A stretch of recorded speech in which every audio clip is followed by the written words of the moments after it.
So creepy Uncle Joe is obviously a very creepy guy. He's a very handsy guy.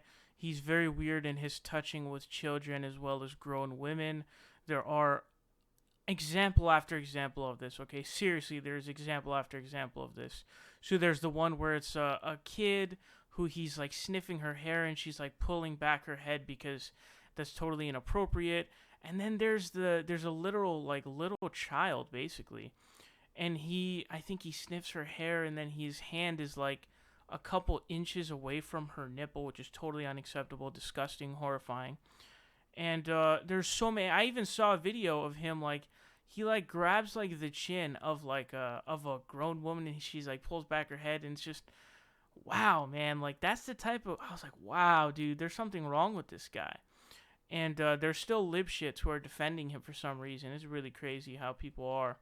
But this guy's terrible. And so Lucy Flores was someone who came out and said that he inappropriately touched me in 2014. I think there were a bunch of other people who came out and said that as well. And I think even in the Senate intros that Joe Biden did, because obviously he presides over the Senate, even though usually it's the pro tempore, but I think Jeff Sessions slapped away his hand from touching his daughter or something like that.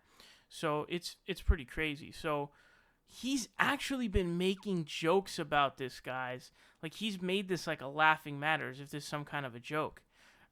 Here's video on that. You know, as they say in parts of my old neighborhood in Scranton, you guys brung me to the dance. And you really did. And I just want you to know I had permission to hug Lonnie.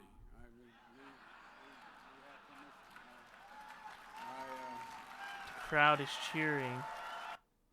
See that? Okay, the crowd cheering, whoever the hell is cheering in that crowd, fuck you, obviously. But this is not a laughing matter, and the fact that he's joking about this, and here's the question you should ask, right? And if you're questioning yourself on this issue, I don't know why you would be. It's obviously a dumb thing to be even questioning yourself on this issue. But just ask yourself how you would feel if you were to touch your daughter or your little sister or whatever in the way that he's touched children as well as grown women, just, or your wife, whatever. Tell me, think about that, dude. It's totally inappropriate. It's disgusting. And the fact that he's making jokes about this shows that he has no remorse. He doesn't think he did anything wrong. He thinks what he did was perfectly fine. This guy probably has some fucking dementia or something. Something's wrong with this guy. But, and I think this may not even be the only time that he's made a joke about this.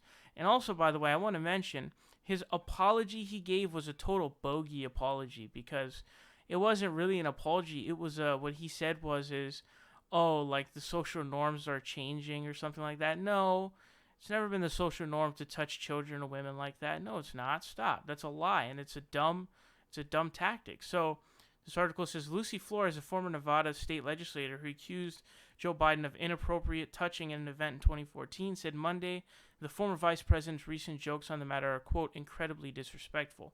His joke was, quote, so incredibly disrespectful, Flores said after being asked about it by Fox News host Shannon Bream, quote, frankly, to me, it demonstrated that the words that he said, that he was going to take this very seriously, that he was going to listen, that he was going to learn, to me, that indicated he didn't mean that at all. So that's completely right. He's not going to listen. He doesn't care. He's joking about it. He's not taking this seriously. Joe Biden, creepy Uncle Joe, thinks that he hasn't done anything wrong, which is totally false. Of course, he's acted inappropriate towards women as well as little children. And so this guy is going to be running for president. He's going to be announcing it within the next couple days or a week or so. And he thinks he'll be able to beat Bernie and he'll be able to win. And it's not going to be looking good for this guy, because he's a really creepy guy.